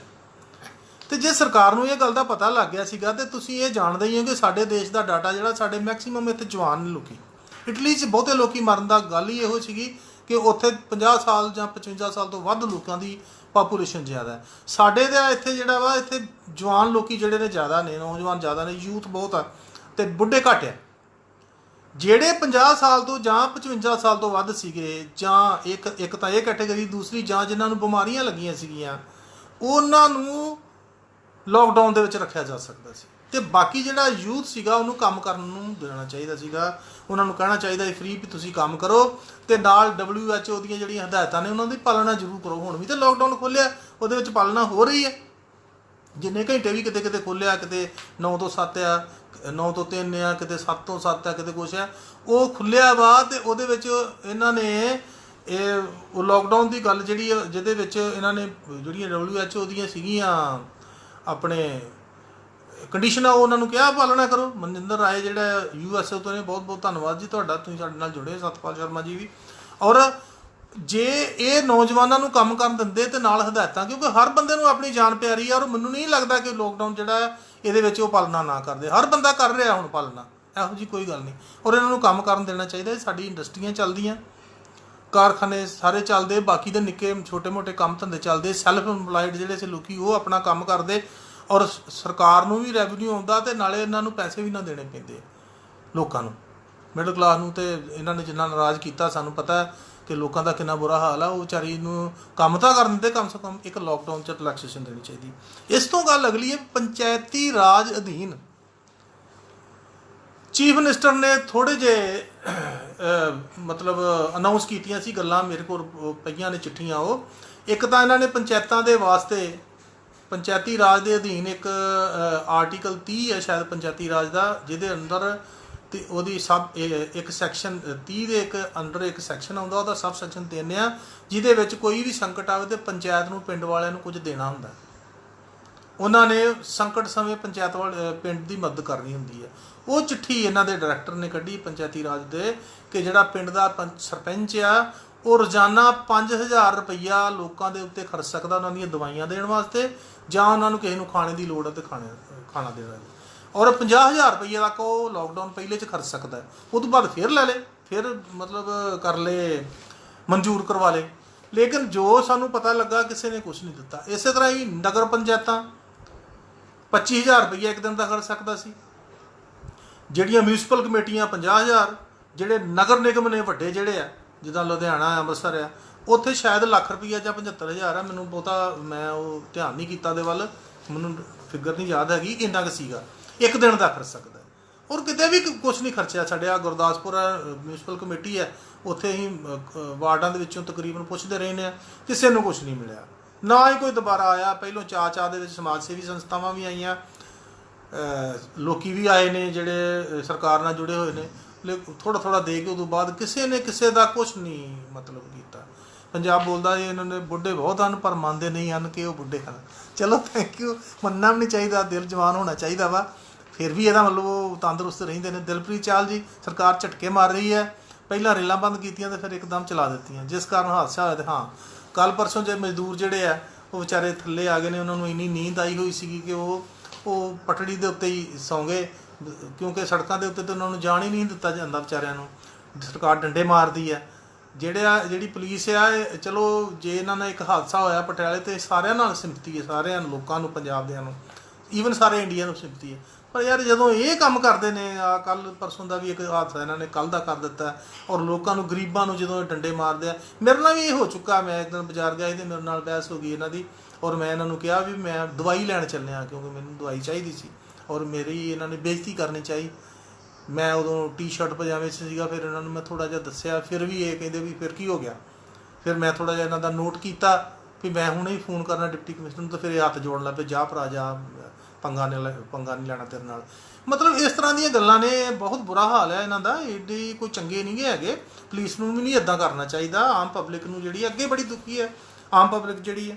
ਅੱਛਾ, ਮੈਂ ਜਿਹੜੀ ਗੱਲ ਕਰ ਰਿਹਾ ਸੀਗਾ ਵੀ ਪੰਚਾਇਤੀ ਰਾਜ ਦੇ ਅਧੀਨ ਵੀ ਖਰਚਾ ਹੋ ਸਕਦਾ ਸੀ, ਨਗਰ ਨਿਗਮਾਂ 'ਚ ਹੋ ਸਕਦਾ ਸੀ, ਤੇ ਇਹ ਸਾਰਾ ਕੁਝ ਜਿਹੜਾ ਵਾ ਕਿਸੇ ਨੇ ਨਹੀਂ ਕੀਤਾ, ਕਿਉਂਕਿ ਜਵਾਬਦੇਹੀ ਕੋਈ ਨਹੀਂ ਗੀ। ਤੰਤਰ ਜਿਹੜਾ ਲੋਕੀ ਨੇ ਤੇ ਸਰਕਾਰ ਆ, ਇਹਦੇ ਦਰਮਿਆਨ ਜਿਹੜੇ ਲੋਕਾਂ ਨੇ ਵਿਤਰਨ ਕਰਨਾ ਹੁੰਦਾ, ਡਿਸਟ੍ਰੀਬਿਊਸ਼ਨ ਕਰਨੀ ਹੁੰਦੀ ਹੈ, ਪਬਲਿਕ ਡਿਸਟ੍ਰੀਬਿਊਸ਼ਨ ਸਿਸਟਮ ਦੇ ਜਾਂ ਪੈਸੇ ਭੇਜਣੇ ਹੁੰਦੇ ਨੇ, ADC ਤੋਂ ਲਾ ਕੇ ਮੈਂ ਅੱਗੇ ਵੀ ਕਾਫੀ ਵਾਰੀ ਇਵਨ MLA ਵੀ ਨਾਲ, ਤਹਿਸੀਲਦਾਰ ਆ, BDPO ਆ, ਸਰਪੰਚ ਆ, ਇਹਨਾਂ ਦਾ ਇੱਕ ਜਿਹੜਾ ਕਲਿੱਕ ਬਣਿਆ ਹੋਇਆ ਵਾ ਨਾ, ਇਹ ਲੋਕਾਂ ਤੱਕ ਕੱਖ ਨਹੀਂ ਪਹੁੰਚਣ ਦਿੰਦੇ। ਇੱਕ ਸ਼ਰੇਆਮ TV ਤੁਸੀਂ ਦੇਖਿਆ ਹੋਊਗਾ, ਅਖਬਾਰਾਂ ਦੇ ਵਿੱਚ ਆਉਂਦਾ। ਕਮਲਜੀਤ ਜੀ ਬਹੁਤ ਬਹੁਤ ਧੰਨਵਾਦ, ਤੁਸੀਂ ਸਾਹਮਣੇ ਆ ਗਏ। ਹੁਣ ਕੌਣ ਕਹਿੰਦਾ ਕਿ ਬੁੱਢੇ ਹੋ? ਗੁਰਿੰਦਰ ਕਾਲਾ ਸਾਹਿਬ, ਕੋਈ ਗੱਲ ਨਹੀਂ, ਤੁਸੀਂ ਰੰਗ ਲਾ ਲਿਆ ਕਰੋ, ਤੁਸੀਂ ਵੀ ਅਜੇ ਬੁੱਢੇ ਨਹੀਂ ਗੇ ਲੱਗਦੇ। ਅੱਛਾ, ਮੈਂ ਜਿਹੜੀ ਗੱਲ ਕਰਨਾ ਚਾਹੁੰਦਾ ਸੀਗਾ ਕਿ ਜਿਹੜਾ ਪਬਲਿਕ ਆ ਤੇ ਸਰਕਾਰ ਆ, ਇਹਦੇ ਵਿਚਕਾਰ ਜਿੰਨੇ ਲੋਕੀ ਵਿਤਰਨ ਵਾਲੇ ਨੇ, ਪਬਲਿਕ ਡਿਸਟ੍ਰੀਬਿਊਸ਼ਨ ਸਿਸਟਮ ਦੀ ਗੱਲ ਕਰਦੇ ਵੀ ਇੱਕ ਡਾਟਾ ਇਹ ਆ ਵੀ 61% ਅਨਾਜ ਜਿਹੜਾ ਖੁਰਦ-ਬੁਰਦ ਹੋ ਜਾਂਦਾ। 39% ਮਤਲਬ ਜੇ ਤੁਹਾਡਾ ਕੋਈ 100 ਕਿਲੋ ਅਨਾਜ ਆਉਂਦਾ ਤਾਂ ਉਹ 'ਚੋਂ 39 ਕਿਲੋ ਹੀ ਵੰਡਿਆ ਜਾਂਦਾ, 61 ਕਿਲੋ ਜਿਹੜਾ ਵਾ ਇਹ ਖੁਰਦ-ਬੁਰਦ ਕਰ ਜਾਂਦੇ। ਅਤੇ ਪੈਸੇ ਤਾਂ ਤੁਹਾਨੂੰ ਪਤਾ ਹੀ ਆ ਵੀ 100 ਰੁਪਈਏ 'ਚੋਂ 10 ਪੈਸੇ ਮਹਾਂ ਥੱਲੇ ਤੱਕ ਪਹੁੰਚਦੇ। ਇਹ ਜਿਹੜੀ ਗੱਲ ਹੈ, ਇਹ ਬੜਾ ਸੀਰੀਅਸਲੀ ਇਹਨੂੰ ਲੈਣਾ ਚਾਹੀਦਾ ਵਾ ਵੀ ਜਿਹੜਾ ਵਿਚਕਾਰਲਾ ਸਿਸਟਮ ਆ ਇਹ ਕਰ ਕੀ ਰਿਹਾ ਵਾ। ਹੁਣ ਅਗਲੀ ਗੱਲ ਇਹ ਆ ਵੀ ਜੇ ਅਸੀਂ ਇਹ ਗੱਲ ਕਹਿ ਰਹੇ ਹਾਂ ਵੀ ਕਰ ਰਿਹਾ ਵਾ, ਅਤੇ ਇਹਦਾ ਇਲਾਜ ਕੀ ਆ ਉਹ ਵੀ ਮੈਂ ਦੱਸਦਾ ਹਾਂ। ਸਭ ਤੋਂ ਪਹਿਲਾਂ ਅਗਲੀ ਜਿਹੜੀ ਗੱਲ ਆ, ਜਿਹੜਾ ਅਸੀਂ ਮਤਲਬ ਹੱਲ ਦੱਸ ਰਹੇ ਹਾਂ, ਉਹਦਾ ਅਗਲਾ ਪੁਆਇੰਟ ਇਹ ਆ ਵੀ ਛੋਟੇ ਉਦਯੋਗ 'ਤੇ ਜਿਹੜੇ ਵਰਕਸ਼ਾਪਾਂ ਸੀਗੀਆਂ, ਉਹਨਾਂ ਨੂੰ ਬੈਂਕ ਤੋਂ ਸਸਤਾ ਲੋਨ ਮੁਹੱਈਆ ਕਰਵਾਉਣਾ ਚਾਹੀਦਾ ਹੈ ਸਰਕਾਰ ਵੱਲੋਂ, ਤਾਂ ਕਿ ਜਿਹੜੀ ਵਰਕਸ਼ਾਪ ਦੇ ਉੱਤੇ ਉਹਨਾਂ ਦੇ ਮੁਲਾਜ਼ਮ ਕੰਮ ਕਰਦੇ ਆ, ਉਹਨਾਂ ਨੂੰ ਉਹ ਸਮੇਂ ਸਿਰ ਤਨਖਾਹ ਦਿੰਦੇ, ਨਾਲੇ ਉਹਨਾਂ ਦਾ ਕੰਮ ਚੱਲਦਾ ਜਾਂਦਾ, ਅਤੇ ਨਾਲੇ ਉਹ ਜਿਹੜਾ ਮੁਲਾਜ਼ਮ ਜਿਹੜੇ ਸੀਗੇ ਉਹਨਾਂ ਨੂੰ ਪੈਸੇ ਹੁੰਦੇ, ਅਤੇ ਮਿਡਲ ਕਲਾਸ ਦਾ ਜਿਹੜਾ ਭਾਰ ਆ ਸਰਕਾਰ ਤੋਂ ਹੀ ਲੱਥਦਾ, ਉਹ ਆਰਾਮ ਨਾਲ ਕੰਮ ਚੱਲੀ ਜਾਣਾ। ਲੇਕਿਨ ਸਰਕਾਰ ਸਮਝ ਹੀ ਨਹੀਂ ਲੱਗਦੀ ਵੀ ਕਰਦੀ ਕੀ ਪਈ ਆ, ਨੂੰ ਕੋਈ ਸਮਝ ਹੀ ਨਹੀਂ ਹੈਗੀ। ਮੈਂ ਇੱਕ ਐਗਜ਼ਾਮਪਲ ਲੈਣ ਲੱਗਾ ਵਾਂ, ਚਾਈਨਾ ਦੀ ਅਤੇ ਅਮਰੀਕਾ ਦੀ ਅਤੇ ਯੂਰਪੀਅਨ ਕੰਟਰੀ ਦੀ। ਇਹ 3 ਐਗਜ਼ਾਮਪਲਾਂ ਜਿੰਨੀਆਂ ਮੈਂ ਪੁਆਇੰਟ ਬੋਲੇ ਨੇ, ਉਹਨਾਂ ਨੇ ਕੀ ਕੀਤਾ ਲੋਕਡਾਊਨ ਦੇ ਵਿੱਚ। ਉਹਨਾਂ ਨੇ ਕੀ ਕੀਤਾ, ਸਭ ਤੋਂ ਪਹਿਲਾਂ ਚਾਈਨਾ ਨੂੰ ਸਾਡੇ ਤੁਸੀਂ TV 'ਤੇ ਵੇਖਿਆ ਬੜੀਆਂ ਗਾਲਾਂ ਕੱਢ ਰਹੇ ਵੀ ਚਾਈਨਾ ਨੇ ਫੀਨਿਆਂ ਜਿਹਾ ਨੇ, ਨਿੱਕੀਆਂ ਅੱਖਾਂ ਵਾਲਿਆਂ ਨੇ ਸਾਡਾ ਬੇੜਾ ਗਰਕ ਕਰ ਦਿੱਤਾ, ਅਤੇ ਚਾਈਨਾ 'ਚ ਹੋ ਵੀ ਬੜਾ ਬੁਰਾ ਹਾਲ ਹੈ। ਸਾਥੀਓ, ਇੱਦਾਂ ਨਹੀਂ ਹੈਗਾ। ਉਹਨਾਂ ਦਾ ਜੇ ਤੁਸੀਂ Al Jazeera, BBC, CNN television ਦੇਖੋ, ਅਤੇ ਜਿਹੜੀਆਂ ਨਿਊਯਾਰਕ ਟਾਈਮਸ ਜਾਂ ਇੱਦਾਂ ਦੀਆਂ ਅਖਬਾਰਾਂ ਨੇ ਉਹਨਾਂ ਨੂੰ ਪੜ੍ਹੋ, ਅਤੇ ਤੁਹਾਨੂੰ ਪਤਾ ਲੱਗ ਜੂਗਾ ਵੀ ਉਹਨਾਂ ਨੇ ਕਿੱਦਾਂ ਦੇ ਮੇਜਰ ਲਏ ਨੇ। ਮੈਂ 2-4 ਵਿੱਚੋਂ ਇਹਨਾਂ ਦੇ ਦੱਸਦਾ। ਉਹਨਾਂ ਨੇ ਮਿਡਲ ਕਲਾਸ ਵਾਸਤੇ ਕੀ ਕੀਤਾ ਵੀ ਹਰ ਬੰਦੇ ਨੂੰ ਅਨਾਊਂਸ ਕੀਤਾ ਵੀ ਉਹਨੂੰ ਇੱਕ ਕੂਪਨ ਦਿੱਤਾ ਜਾਏਗਾ। ਉਹ ਕੂਪਨ ਜਿਹੜਾ ਡੇਲੀ ਵਾਸਤੇ ਹੋ ਸਕਦਾ ਸੀ, 2 ਦਿਨਾਂ ਵਾਸਤੇ ਹੋ ਸਕਦਾ ਸੀ, ਹਫ਼ਤੇ ਬਾਅਦ ਹੋ ਸਕਦਾ ਸੀ। ਉਹ ਲਿਮਟਿਡ ਪੈਸੇ ਸੀਗੇ, ਜਿਹਦੇ ਨਾਲ 1 ਦਿਨ ਦਾ ਗੁਜ਼ਾਰਾ ਹੋਵੇ ਜਾਂ 2 ਦਿਨ ਦਾ ਗੁਜ਼ਾਰਾ ਹੋਵੇ ਜਾਂ ਹਫ਼ਤੇ ਦਾ ਗੁਜ਼ਾਰਾ ਹੋਵੇ। ਉਹ ਜਿਹੜਾ ਕੂਪਨ ਔਨਲਾਈਨ ਲੈਣਾ ਸੀਗਾ, ਉਹ ਕਿੱਥੋਂ ਲੈਣਾ ਸੀਗਾ? ਜਿੱਦਾਂ ਸਾਡੀਆਂ ਕੰਪਨੀਆਂ ਇੱਥੇ ਨੇ, ਮਤਲਬ ਐਮਾਜ਼ੋਨ ਹੈ ਜਿੱਥੋਂ ਅਸੀਂ ਸਮਾਨ ਖਰੀਦਦੇ ਹਾਂ, ਇਹੋ ਜਿਹੀਆਂ ਕੰਪਨੀਆਂ ਨੂੰ ਉਹਨਾਂ ਨੇ ਠੇਕਾ ਦੇ ਦਿੱਤਾ, ਭਾਈ ਤੁਸੀਂ ਕੂਪਨ ਦੇਈ ਜਾਓ ਔਨਲਾਈਨ, ਅਤੇ ਉਹਦਾ ਰਿਕਾਰਡ ਰੱਖੋ, ਉਹਦੀ ਆਈਡੈਂਟੀਫਿਕੇਸ਼ਨ ਰੱਖੋ ਵੀ ਬੰਦਾ 1 ਤੋਂ ਜ਼ਿਆਦਾ ਕੂਪਨ ਨਾ ਲੈ ਸਕੇ 1 ਦਿਨ ਦਾ, ਅਤੇ ਲਿਮਿਟਡ ਪੈਸੇ ਹੋਣ ਜਿੰਨੇ ਕਿ ਉਹ ਖਰਚ ਸਕਦਾ। ਉਹਨਾਂ ਨੇ ਇੱਕ ਸੀਮਾ ਬੰਨ੍ਹ ਦਿੱਤੀ, ਇੰਨੀ ਲਿਮਿਟ ਬੰਨ੍ਹ ਦਿੱਤੀ ਵੀ ਇਹਦੇ ਵਿੱਚ ਉਹ ਕੂਪਨ ਦੇਣਾ। ਔਰ ਉਹ ਜਿਹਨੂੰ ਕਿਸੇ ਨੂੰ ਕੋਈ ਸਮਾਨ ਚਾਹੀਦਾ ਸੀ, ਉਹ ਚੁੱਪ ਕਰਕੇ ਔਨਲਾਈਨ ਕਰਦਾ ਸੀਗਾ, ਉੱਥੋਂ ਕੂਪਨ ਕੱਢਦਾ ਸੀ ਪ੍ਰਿੰਟ ਉਹਦਾ, ਅਤੇ ਜਾ ਕੇ ਸਮਾਨ ਆਪਣਾ ਲੈ ਗਿਆ, ਆਪਣੇ ਆਰਾਮ ਨਾਲ ਘਰ ਬਹਿ ਕੇ ਖਾਂਦਾ ਸੀਗਾ। ਔਰ ਉਹ ਜਿਹੜਾ ਪੈਸਾ ਬਣਦਾ ਸੀ, ਉਹ ਸਰਕਾਰ ਸਿੱਧੀ ਐਮਾਜ਼ੋਨ ਨੂੰ ਜਾਂ ਇੱਦਾਂ ਦੀ ਕੋਈ ਹੋਰ ਕੰਪਨੀ ਸੀ ਉਹਨੂੰ ਦੇ ਦਿੰਦੀ ਸੀ। ਕੋਈ ਵਿੱਚ ਟੰਟਾ ਨਹੀਂ ਸੀ, ਕੋਈ ਵਿੱਚ ਵਿਚੋਲਾ ਨਹੀਂ ਸੀਗਾ, ਕੋਈ ਉੱਥੇ ਸਰਪੰਚ ਨਹੀਂ ਗਾ ਜਿਹੜਾ ਖਾਣ ਵਾਲਾ ਸੀਗਾ, ਕੋਈ BDPO ਨਹੀਂ ਸੀਗਾ, ਕੋਈ MLA ਦੀ ਫੋਟੋ ਨਹੀਂ ਖਿੱਚੀ ਗਈ, ਕਿਸੇ ਦਾ ਕੋਈ ਹੈ ਨਹੀਂ। ਸਿੱਧੀ ਸਰਕਾਰ, ਕੰਪਨੀ ਅਤੇ ਲੋਕੀ, ਆਰਾਮ ਦੇ ਨਾਲ ਲੋਕਾਂ ਦਾ ਗੁਜ਼ਾਰਾ ਹੁੰਦਾ ਗਿਆ। ਇਹ ਇੱਕ ਉਹਨਾਂ ਨੇ ਮਤਲਬ ਲੋਕਾਂ ਨੂੰ ਪੈਸੇ ਪਾਉਣੇ ਸ਼ੁਰੂ ਕੀਤੇ ਜਾਂ ਸਮਾਨ ਦੇਣ ਦਾ ਉਹਨਾਂ ਦਾ ਤਰੀਕਾ ਹੈ। ਦੂਸਰੀ ਗੱਲ, ਉੱਥੇ ਇੱਕ ਕੰਪਨੀ ਦਾ ਐਗਜ਼ਾਮਪਲ ਦਿੱਤੀ ਉਹਨਾਂ ਨੇ ਕਿ ਉਹ ਲੈਮ ਰੋਸਟ ਕਰਨ ਵਾਲੀ ਰੈਸਟੋਰੈਂਟ ਸੀਗਾ। ਲੈਮ ਮਤਲਬ ਜਿਹੜਾ ਬੱਕਰੇ ਨੂੰ ਰੋਸਟ ਕਰਕੇ ਉਹਦਾ ਮੀਟ ਵੇਚਦਾ ਸੀਗਾ ਰੈਸਟੋਰੈਂਟ। ਉਹ ਕਾਫੀ ਵੱਡੀ, ਜਿੱਦਾਂ ਇੱਥੇ ਸਾਡੇ ਮੈਕਡੋਨਲਡ ਦੇ ਕੁਝ ਖੁੱਲ੍ਹੇ ਹੋਏ ਨੇ, ਚਾਵਲਾ ਚਿਕਨ ਸੀ ਜਾਂ ਇੱਦਾਂ ਦੇ ਕਈ ਸਾਡੇ ਵੀ ਖੁੱਲ੍ਹੇ ਹੋਏ ਨੇ, ਇੱਦਾਂ ਦੀ ਕੰਪਨੀ ਸੀ। ਉਹਦੇ ਕਾਫੀ ਲੋਕੀ ਸੀਗੇ ਮੁਲਾਜ਼ਮ। ਜਦੋਂ ਬੰਦ ਹੋ ਗਿਆ ਸਾਰਾ ਲੋਕਡਾਊਨ, ਜਦੋਂ ਉਹਨਾਂ ਨੇ ਬੜੀ ਸਖਤੀ ਨਾਲ ਲੋਕਡਾਊਨ ਕੀਤਾ ਸੀ, ਉਹਨਾਂ ਨੇ ਮਤਲਬ ਲੋਹੇ ਦੇ ਗੇਟ ਲਾਤੇ ਸੀਗੇ, ਲੰਘਣ ਨਹੀਂ ਦਿੰਦੇ ਕਿਸੇ ਨੂੰ, ਬੜੀ ਸਖਤੀ ਤਰ੍ਹਾਂ ਸੀ। ਸਾਡੇ ਤਾਂ ਇੱਥੇ ਬੜਾ ਬੁਰਾ ਹਾਲ ਹੈ, ਕਿਸੇ ਨੂੰ ਲੰਘਣ ਦਿੰਦੇ, ਕਿਸੇ ਨੂੰ ਨਹੀਂ ਲੰਘਣ ਦਿੰਦੇ, ਜਿੱਦਾਂ ਦਾ ਲੱਗਦਾ ਜਿੱਦਾਂ ਕਰੀ ਜਾਂਦਾ।